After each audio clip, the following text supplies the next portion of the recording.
Yeah.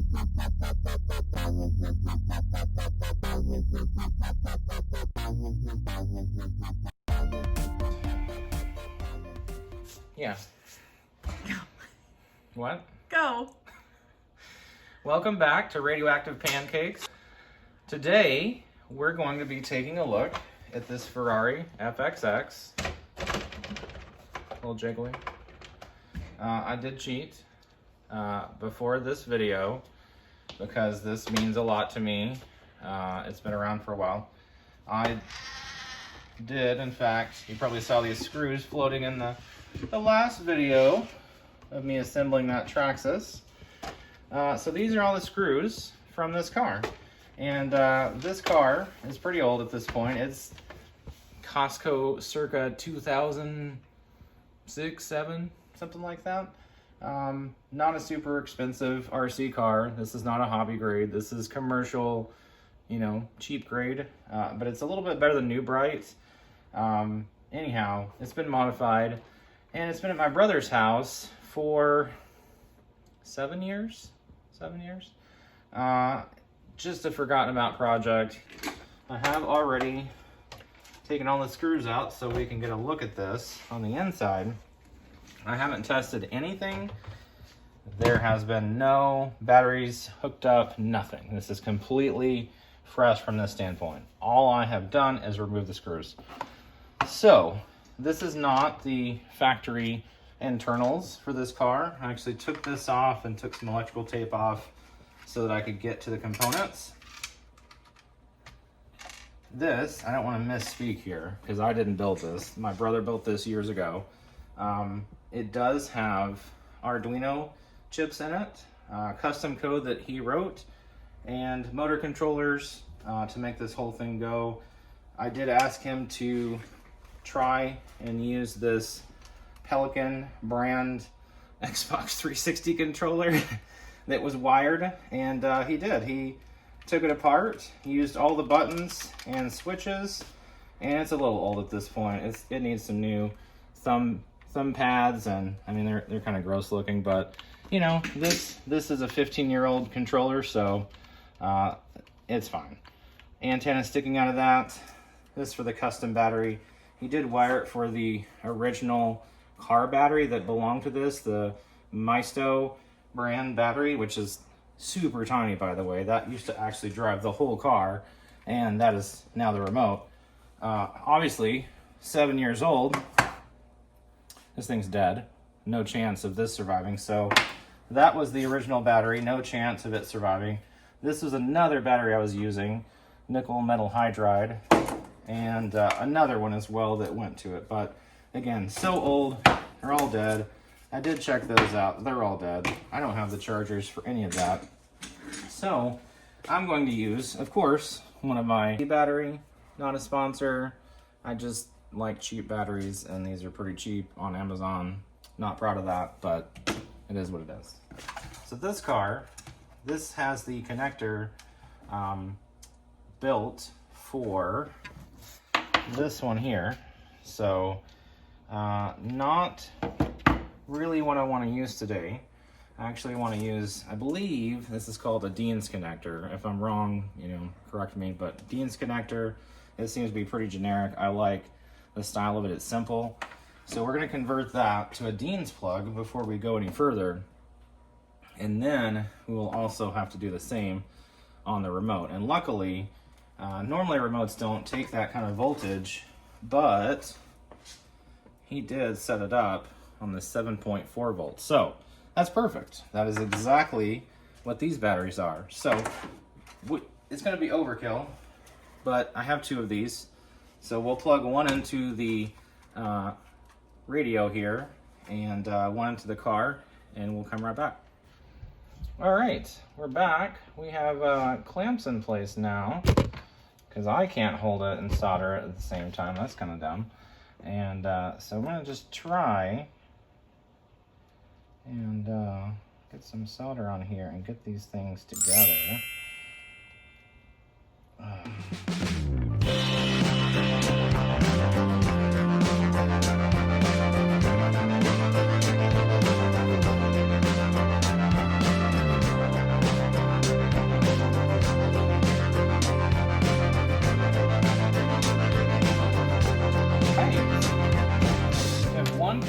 down to the controller.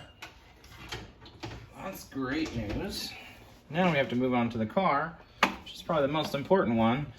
It has the shortest pigtail, so it's probably going to be the most difficult to get correct. So what I think I'm going to do, just knowing how short this is, I don't want to lose anymore. I'm just going to rip this out, you know, because that's what you do when you're being professionals, you rip it out. Okay, rip those out. It gives me a little bit more room than had I cut that at the back of the connector. And that's just not a lot to work with, as you can probably see. I feel like I'm going to still have to strip that wire, because that is a very small amount of the copper that's exposed there.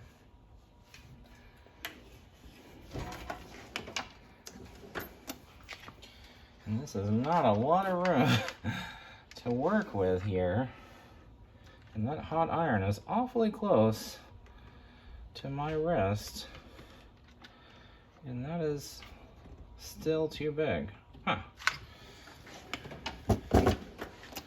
So we're gonna do the right thing here. Just rip it off. And then you just trim the excess copper and leave it in the car for someone else to deal with. There, yeah, that looks moderately okay. All right.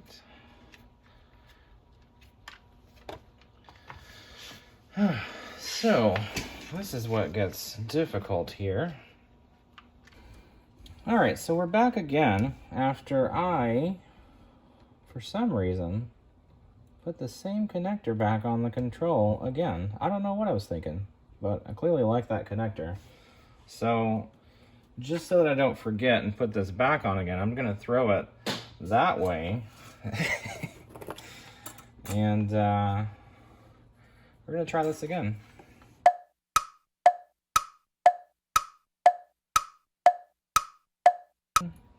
Perfect. You smell that? Smell what the car is cooking? Ooh, okay. We're gonna use this instead of my finger now.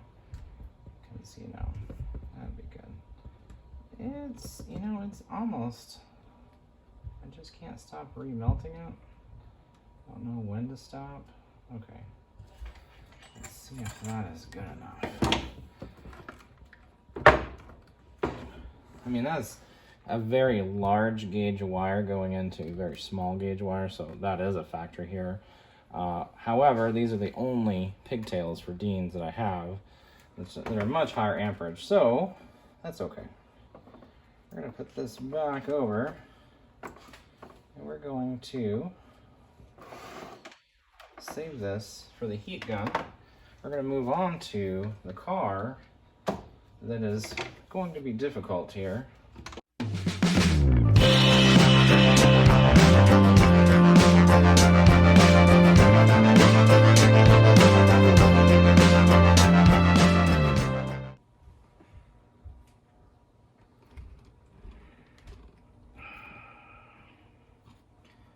It's definitely not permanent, I'd say that. I'm just gonna just get more there. I know it's not a thick wire, but I just don't feel good about how little connection. Just feels a weird joint.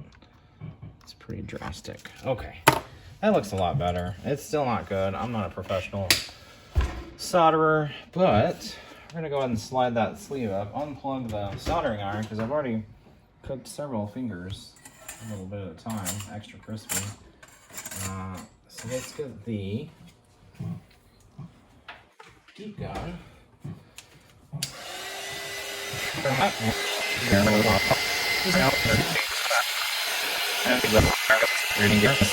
Yeah, it's starting to sweat. That's as far as that one's gonna go. Let's try. Leave that on. Let's slide this up. Hopefully don't break the solder joint. That'd be annoying, wouldn't it?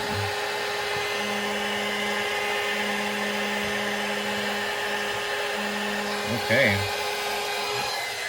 Same story, very small gauge wires going into the computer. Large gauge wires going into the battery. Still not a problem, as long as the car's not drawing too many amps.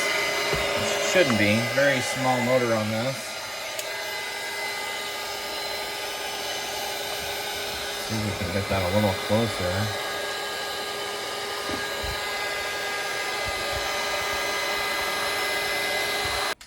But I think we have it. We've got both battery connections. They both appear to be the right ones. Somehow, after all of this, I did put the right ones on. And we're gonna move this so I don't burn my fingers. So let's get these batteries ready to go. They're both charged. A little hesitant just to plug any new electronic in, especially one that's been sitting as long as this one has been. And knowing that we have not tested it in quite a while. So when we designed this car, the idea was it's not some crazy hobby level motor, but it is better than your average New Bright.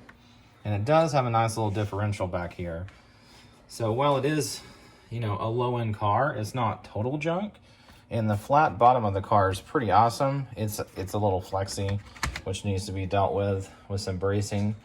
But it gives us a lot of room to work with and still retain the stock, you know, interior and glass and all of that. It's just a cool looking car. I like Ferraris, so we're just converting it. Designed to hold up to like 20 something volts. On the bench testing, we put, you know, 22 volts, I think, into this motor. And it did smell a little bit, but it still ran. That wasn't under load. So it could be a way different story on the street. So here we go. This is a 7.4 volt. This is way under what it was designed for. So we shouldn't have any problem here. It's just should be more of, you know, in case anything goes wrong. This is a LiPo battery. We do have a fire extinguisher nearby. If somehow this shorts out, this could catch on fire. So we do want to be prepared for that.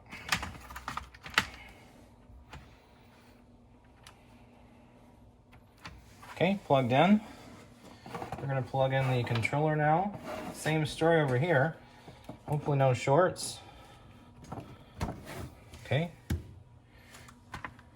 Batteries are still cool. Nothing weird going on. That's a good start. This controller, I don't think there's any power on. I think he said you just give it power and it boots. Same story on this. So, well, there's a switch here. So I'm going to flip it on. See a light on. That's cool. Feel the battery here. Make sure everything's going okay. Cool. We're going to use this as a car stand. And I'll do that so that if this does in fact work, we're going to pull the trigger. Nope, nothing there. Nothing there. This could be a total bust. We don't know. This is not... Yeah, I don't know. Not on. This is on. Not really sure. Can hear the relays click on.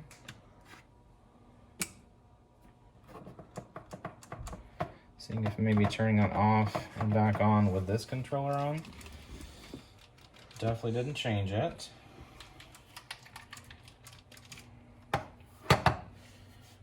I do have to wonder if there's any chance that I wired this in reverse or there's any, you know, difference there. All right, so we did it. We made it here.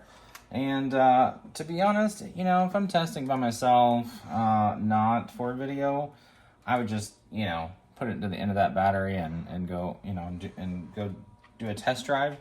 But since this is a LiPo battery, I'm trying to be a little more safe. So it is soldered back on. I have done it correctly, I believe. Gonna make sure everything's good here. Turn this on. see what we get. Hear some clicking sounds, sound like the relay. So, I can see that he does have the drive motor connected to the right thumbstick. Forward and reversed. Reversed? Did I say reversed? Reversed.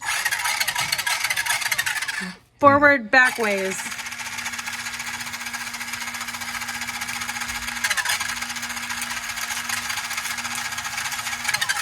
We got some. Oh. So he did explain to me that, and I say he, like you know who I'm talking about. My brother explained to me, who put this together, that he did some interesting designs to make this non-servo motor, this 2-wire DC motor, act more like a real servo. So I think what he did is progressive power. So let's pick this up here.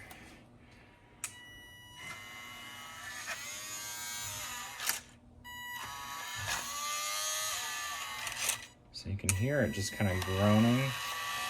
It doesn't feel like it's... The mechanism itself on the car is a little wonky. Just the way it engages very slowly. Because you hear the motor turning, but it doesn't really... Okay. So like full blast, you get the max turn. But then if you slow into it, you can see the tire angle is much more gradual, which is kind of what we were going for. The idea that if I ever want to make this a top speed car, something that's, 50, 60 miles an hour, which is not going to go that fast on this setup. Like, let's be realistic. But turning wise, you want less angle because you don't want a full lock at that kind of speed. Eventually, this will probably get a real servo in it, and we'll convert it, and eventually this will probably be a bigger, beefier motor if we don't blow this differential up first. But that's the point. We're going to throw everything at it, see if it can do what we designed it to do. If it breaks, we'll improve it. But it is working. So let's go test it before I break it. Test before we call it a day. No screws in this car.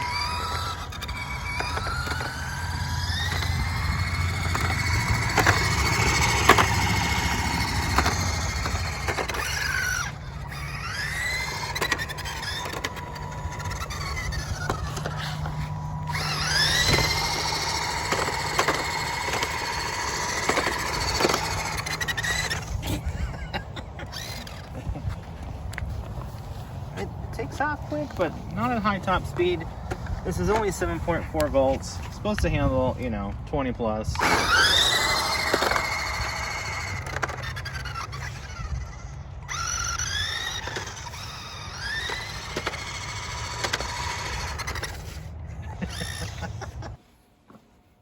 All right, we are back. It is a different day.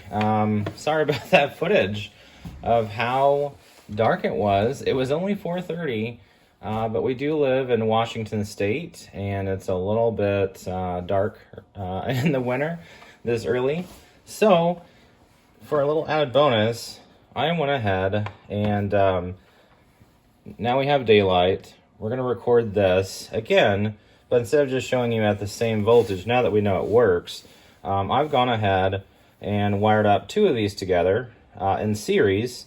And I'm gonna show you here really quickly what we're seeing for voltage. I'm gonna put my multimeter on here.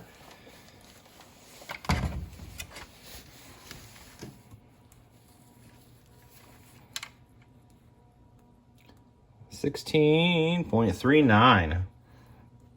So each one of those batteries, 7.4. When they're fully charged, they're always going to be more than what they're rated at. So, we're seeing a little over 8 volts of battery. Still, we've tested this on the bench, over 20 volts. I have not plugged this in, so this really will be the very first time doing this. I've only tested this harness here just to make sure I didn't, screw anything up. And I started it very well. It should be able to handle any amperage. And rather than wiring this car up with 2 connectors, I thought I'll just make one of these connectors universal here. So if I have any other trucks or cars I want to double the voltage on, I have the ability to. I don't know if you can hear anything I'm saying, but we're here we're here at the parking lot to test the Ferrari. Both batteries are stuffed inside. Had to use some red duct tape to get the job done to make it stay in certain places, because trying to fit it within this cockpit it's pretty funny. So here we are. Let's test it out with 16 volts and see what it does.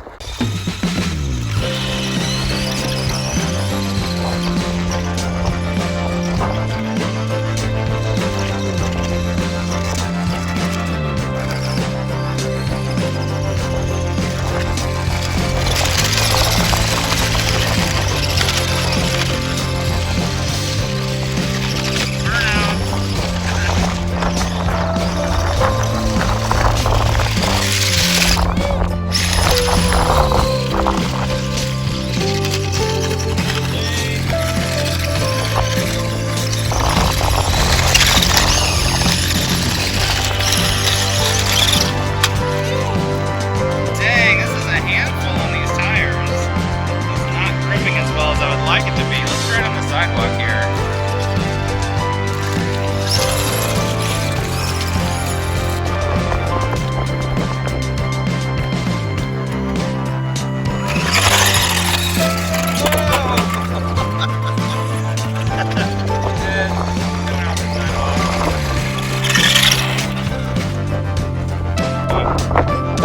My controller lost reception. I crashed.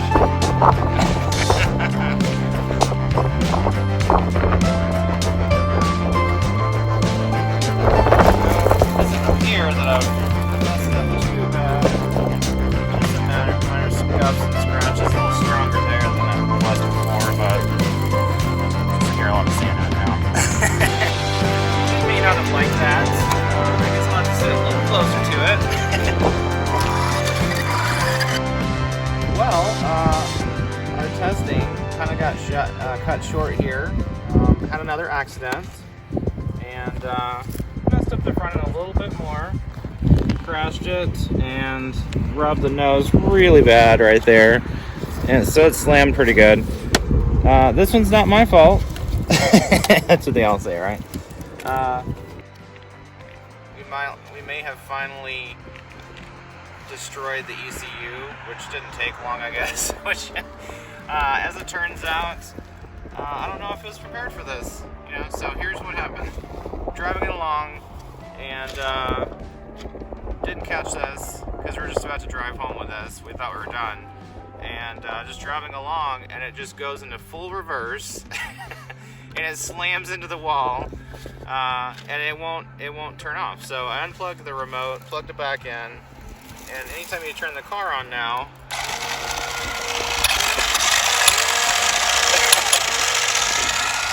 remote's sitting right there,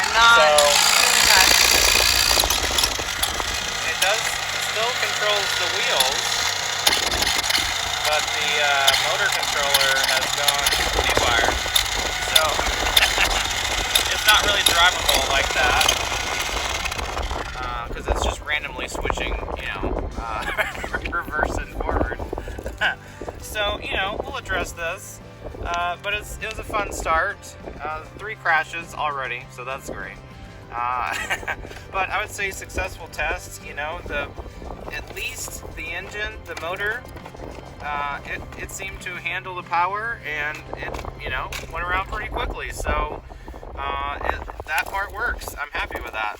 So that's it for today. Thank you for watching this video. Hopefully you can hear me right now. It's so windy, and we'll see you next time. Thanks.